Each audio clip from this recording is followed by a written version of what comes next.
আপনি কি কখনো এমন অনুভব করেছেন যে কেউ আপনাকে দেখছে কিন্তু আপনি তাকে দেখতে পাচ্ছেন না?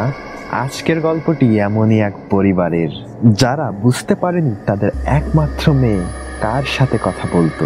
গল্পটা শুরু হয় ছোট্ট শহরের প্রান্তে অবস্থিত অনেক পুরনো দিনের একটা বাড়িতে। এই বাড়িতে থাকতো রাহুল ও তার স্ত্রী সুমনা আর তাদের 7 বছরের মেয়ে মিতু। নতুন জায়গায় আসার পর থেকেই মিতুর আচরণ বদলাতে শুরু করে। সে আগের মতো আর হাসি খুশি প্রাণবন্ত নেই, বরং সে ফিসফিসিয়ে একা একা কথা বলে।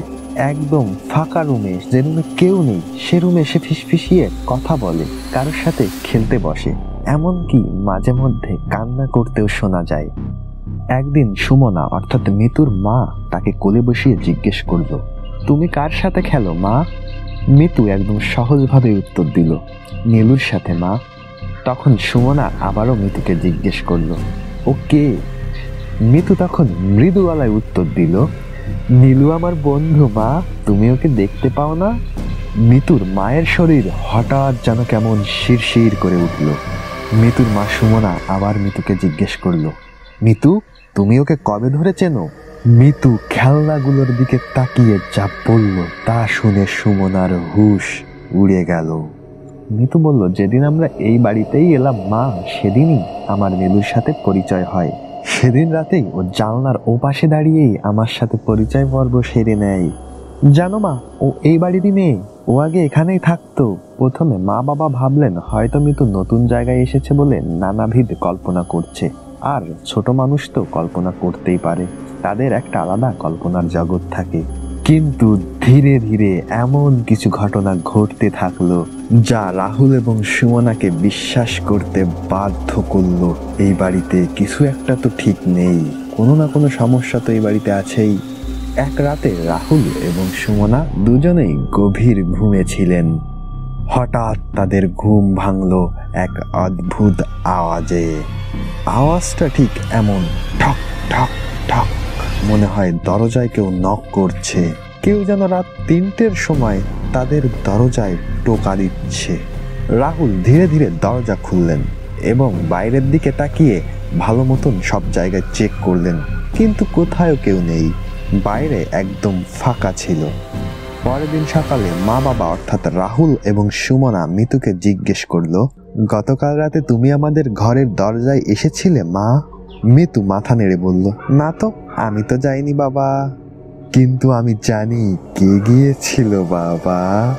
তখন রাহুল ও সুমনা দুজনই অবাক হয়ে মিতুকে জিজ্ঞেস করলো, কে গিয়েছিল মিতু? মিতু হালকা একটু মুচকি হেসে বলল, নীলু। বাবা মা হতভম্ব হয়ে গেলেন। আসলেই তারা বুঝতে পারলো না ব্যাপারটা কি হয়েছে। কিছুদিন যেতে না যেতেই ব্যাপারটা সবার অগোচরে এবং সবাই ভুলে যেতে লাগলো।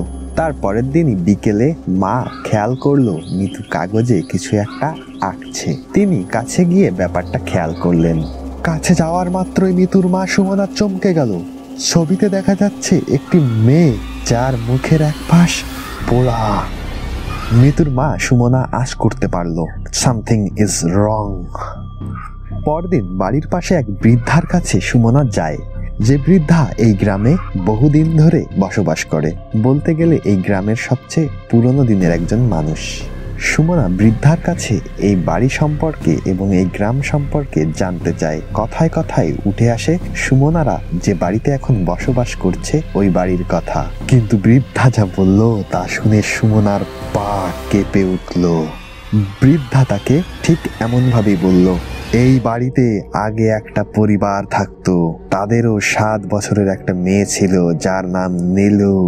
সে বাচ্চা মানুষ খেলতে খেলতে একদিন রান্নাঘরে নিজে নিজেই আগুন লাগিয়ে ফেলে। আগুন লাগলেও তখন কেউ বুঝতে পারেনি, কিন্তু আগুনটা এক সময় গ্যাসের সিলিন্ডার অবধি পৌঁছে যায়। গ্যাসের সিলিন্ডার অনেক জোরে প্রকণ্ডিত শব্দে বিস্ফোরিত হয়, পুরো রান্নাঘরে আগুনে ছেয়ে যায়। বিস্ফোরণ হওয়ার সাথে সাথেই নীলুর বাবা মা ওই প্রকাণ্ড শব্দে বুঝতে পারে কোনো একটা সমস্যা হয়েছে। তারা দৌড়ে রান্নাঘরের দিকে আসে, কিন্তু রান্নাঘরে এসে দেখতে পায় তাদের মেয়ে আগুনের মধ্যে, তাকে বাঁচাতে হবে। তারা দৌড়ে আগুনের ভিতর যেতে যায়, কিন্তু তখনই হঠাৎ করে একটা জোরে আগুনের ঝাপটা এসে তাদের ফেলে দেয়। তারা নিজেরা বাঁচতে পারলেও তাদের মেয়েটাকে বাঁচাতে পারেনি। নীলু আগুনে পুড়ে মারা যায়।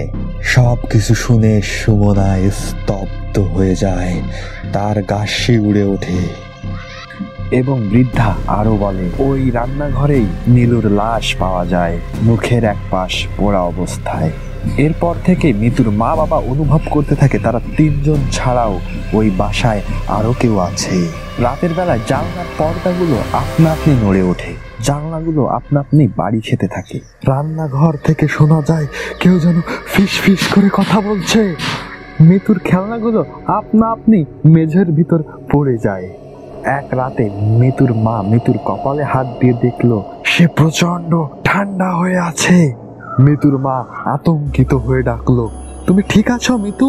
মিতু ধীরে ধীরে মায়ের দিকে তাকালো। মিতুর মা সুমনা আজ করতে পারলো কিছু একটা ভয়ঙ্কর হতে চলেছে। তার চোখ দুটো এত কালো হয়ে গেছে যেন ভিতরে কোনো আলো নেই। সেদিন রাতে মিতুর বাবা রাহুল দেখলো মিতু তার বিছানায় নেই। তারা ছুটে গেলেন উঠানের দিকে। সেখানে মিতু দাঁড়িয়ে আছে, আর তার সামনে বাতাসে ভেসে থাকা একটা ছায়া। ছায়াটা ধীরে ধীরে মিতুর কাছে আসছে। মিতুর ঠোঁট কাঁপছে। মিতু বলে উঠলো, নীলু আমাকে নিয়ে যা। মা চিৎকার করে দৌড়ে এসে নীলুর হাতটা ধরে ফেললো, কিন্তু তখনই হঠাৎ ছায়াটা অদৃশ্য হয়ে গেল। মিতু মাটিতে পড়ে অজ্ঞান হয়ে গেল। ঠিক পরদিন সকালে মিতুর মা একটা ডায়েরি খুঁজে পেলেন। সেখানে ঠিক এরকম ভাবে লেখা ছিল। সেখানে লেখা ছিল, নীলু স্পষ্ট বলছে, এবার আমার পালা। পাশে রাখা একটি পুরনো ছবি, ছবিতে একটি মেয়ে দাঁড়িয়ে আছে, মুখের এক পাশ পোড়া, কিন্তু নামের জায়গায় নীলুর পরিবর্তে মিতুর নাম লেখা। তাহলে এখানে বিষয়টা স্পষ্ট, এবার মিতুর পালা।